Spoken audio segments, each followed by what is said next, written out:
Μια μέρα ο πατήρ Γαβριήλ κατέβηκε από το κελί του κρατώντας ένα μπουκάλι κρασί. Όταν βαρέθηκε να πίνει μόνος, κοίταξε γύρω του και προσκάλεσε κάποιον προσκυνητή να πιει μαζί του.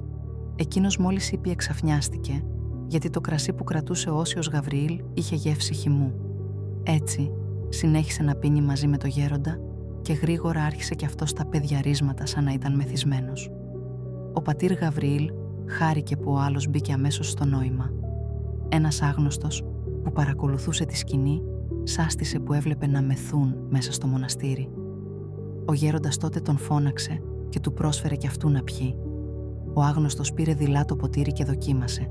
Τάχασε και κοκκίνησε, μόλις διαπίστωσε ότι αυτό που έπιναν ήταν απλός χυμός. Ο πατήρ Γαβριήλ του είπε τότε ήρεμα: «Κάθε αμαρτία συγχωρείται στον άνθρωπο, εκτός από την προσβολή του Αγίου Πνεύματος. Κάποτε ο Θεός θα επιτρέψει και σε σένα να πέσεις στην ίδια αμαρτία. Όταν εγώ σε κατηγορήσω και νιώσω ανώτερός σου, δεν είμαι άξιος ενώπιον του Κυρίου.